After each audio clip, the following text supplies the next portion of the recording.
Dilip trophy के पहले मुकाबले के पहले दिन आया इंडिया बी की तरफ से मुशीर खान का तूफान, तो साथ ही ऋषभ पंत और यशस्वी जायसवाल ने किया निराश। नमस्कार दोस्तों, स्वागत है आपका एक बार फिर हमारे चैनल क्रिकेट स्टार में। दोस्तों, दिलीप ट्रॉफी के आज के दिन के पहले मुकाबले में शानदार परफॉर्मेंस करते हुए इंडिया ए और इंडिया बी की टीमों ने बेहतरीन खेल दिखाया। पहले गेंद से इंडिया ए ने कमाल किया, तो इसके बाद बल्ले से इंडिया बी की तरफ से मुशीर खान ने दमदार शतक ठोक दिया। तो दोस्तों, हम आपको इस मुकाबले का पूरा हाईलाइट इस वीडियो में बताएंगे, लेकिन आप भी इस युवा बल्लेबाज के शानदार परफॉर्मेंस को देखकर खुश हैं तो इस वीडियो को एक लाइक जरूर कर दें। तो चलिए दोस्तों, जानते हैं इस बेहद ही शानदार मुकाबले का पूरा हाईलाइट शुरुआत से ही। तो दोस्तों, दिलीप ट्रॉफी के इस महामुकाबले में आज सिक्का उछाला शुभमन गिल ने और गिरा भी उन्हीं के पक्ष में। उन्होंने टॉस जीतकर पहले गेंदबाजी का फैसला किया, तो इंडिया बी की तरफ से पारी की शुरुआत करने उतरे शुभमन गिल, तो उनके साथ थे टीम के कप्तान अभिमन्यु ईश्वरन। लेकिन दोस्तों, मुकाबले की पहली गेंद डालने आए खलील अहमद की पहली गेंद को शानदार तरीके से कवर की तरफ चौके के लिए बाउंड्री लाइन के पार भेजकर बेहतरीन आगाज किया यशस्वी जायसवाल ने। इसके बाद एक बार फिर जब पांचवा ओवर डालने आए खलील अहमद, तो उनके ओवर की चौथी गेंद पर भी एक और शानदार चौका मिड ऑफ की तरफ लगाने में कामयाब हुए यशस्वी जायसवाल। ये इनके बल्ले से निकला हुआ इस मुकाबले का दूसरा चौका था। जबकि दोस्तों, इसके बाद सातवें ओवर की चौथी गेंद पर भी एक बार फिर से खलील अहमद की ही गेंद को शानदार तरीके से चौके के लिए बाउंड्री लाइन के पार भेजा। आउटसाइड दी ऑफ खेलते हुए चौके के लिए भेज दिया यशस्वी जायसवाल ने। तो वहीं पर खलील अहमद के ही पीछे पड़े हुए थे आज के मुकाबले में जायसवाल, तो उन्होंने सातवें ओवर की आखिरी गेंद पर भी एक और शानदार चौका लगाने में कामयाब हुए। उनके पारी का ये इस मुकाबले का चौथा चौका था।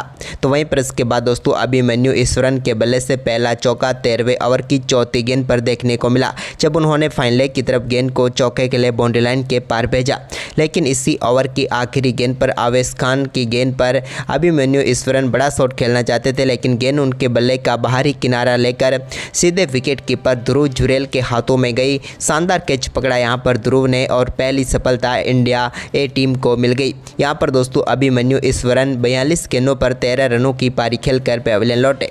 इसके बाद क्रीज पर उतरे मुशीर खान, तो यहाँ पर इसी बीच यशस्वी जायसवाल ने खलील अहमद के 18वें ओवर की पहली गेंद पर भी एक और शानदार चौका फ्लिक के जरिए जड़ दिया। ये इनका यहाँ पर लेग साइड में खेला हुआ पहला चौका था।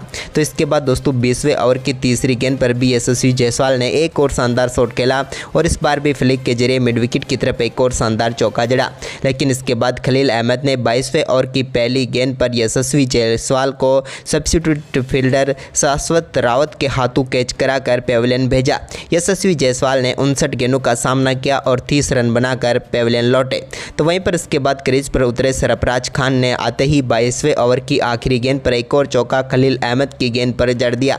लेकिन इसके बाद मुशीर खान और सरफराज खान दोनों ने पहले सत्र में काफ़ी शानदार बल्लेबाजी की और दोनों ने टीम का और कोई विकेट नहीं गिरने दिया। हालांकि इसी बीच मुशीर खान 52 गेंदों पर सिर्फ 6 रन बनाकर नाबाद थे, तो वहीं पर सरफराज खान 28 गेंदों पर 9 रन और पहले सत्र में इंडिया बी ने 65 रन बनाए और अपने 2 विकेट गंवाए। वहीं पर लंच के बाद एक बार फिर जब मुकाबला शुरू हुआ, तो यहां पर इंडिया बी को करारा झटका लगा, जब 33वें ओवर की पहली गेंद पर आवेश खान ने शानदार गेंदबाजी करते हुए सरफराज खान को LBW आउट करके पेविलियन भेजा। सरफराज खान इस मुकाबले में 35 गेंदों का सामना करने के बाद 9 रन बनाकर पेविलियन लौटे। तो वहीं पर इसके बाद दोस्तों, यहाँ पर नए बल्लेबाज ऋषभ पंत क्रीज पर उतरे, तो उन्होंने आते ही 33वें ओवर की दूसरी गेंद पर एक बेहतरीन शॉट खेला और फुल टॉस गेंद को कवर की तरफ चौके के लिए बाउंड्री लाइन के पार भेजकर अपनी पारी का बेहतरीन आगाज किया। इसके बाद यहां पर काफ़ी देर से क्रीज पर टिके हुए थे मुशीर खान, तो उन्होंने अपना पहला चौका 35वें ओवर में लगाया, जब उन्होंने 35वें ओवर की आखिरी गेंद को स्ट्रेट ड्राइव शॉट खेलते हुए एक बेहतरीन चौका मिड ऑन की तरफ जड़ दिया। लेकिन इसके बाद ऋषभ पंत से काफ़ी शानदार परफॉर्मेंस की उम्मीद जरूर थी, लेकिन 36वें ओवर की दूसरी गेंद पर आकाशदीप की गेंद पर वो बड़ा शॉट खेलना चाहते थे, लेकिन शुभमन गिल के एक कमाल के कैच ने समाप्त की पंत की पारी को। ऋषभ पंत ने 10 गेंदों पर 7 रन बनाए। तो वहीं पर इसकी अगली ही गेंद पर नीतीश कुमार रेड्डी को भी बोल्ड करके पेविलियन भेज दिया आकाशदीप ने और बैक टू बैक 2 गेंदों पर 2 सफलताएं इंडिया ए टीम को दिला दी। यहां पर अपना खाता भी नहीं खोल पाए नीतीश कुमार रेड्डी। इसके बाद मुशीर खान ने शानदार बल्लेबाजी जारी रखी। उन्होंने यहां पर वाशिंगटन सुंदर के साथ मिलकर टीम के स्कोर को आगे बढ़ाया। इस दौरान एक बेहतरीन चौका उनके बल्ले से देखने को मिला।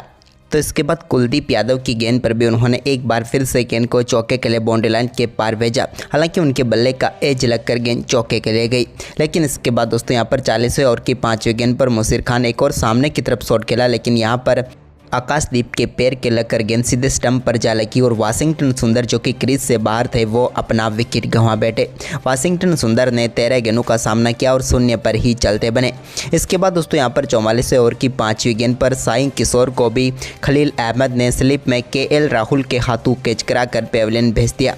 केएल राहुल के एक लिए बेहतरीन कैच था और उन्होंने पेविलियन भेज दिया साई किशोर को। साई किशोर भी 15 गेंदों का सामना करने के बाद एक ही रन बनाकर पेविलियन लौटे।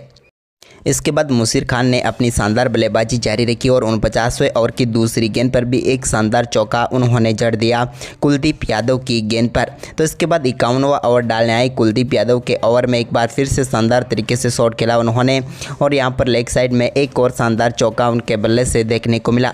तो इसके बाद यहाँ पर इसी ओवर की अगली गेंद पर डीप पॉइंट की तरफ एक और चौका उन्होंने जड़ दिया।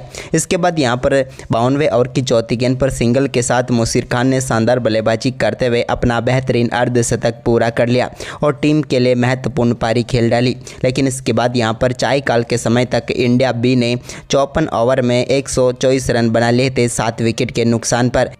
वहीं पर दोस्तों चायकाल के बाद यहां पर मुशीर खान और नवदीप सैनी ने दमदार बल्लेबाजी की, जब 58वें ओवर की चौथी गेंद पर मुशीर के बल्ले से एक और शानदार चौका अवेश खान की गेंद पर देखने को मिला। तो इसी ओवर में उन्होंने ओवर की आखिरी गेंद को भी एक बार फिर से बेहतरीन शॉट खेलते हुए कवर की तरफ चौके के लिए बाउंड्री लाइन के पार भेजकर इस ओवर का दूसरा चौका जड़ा।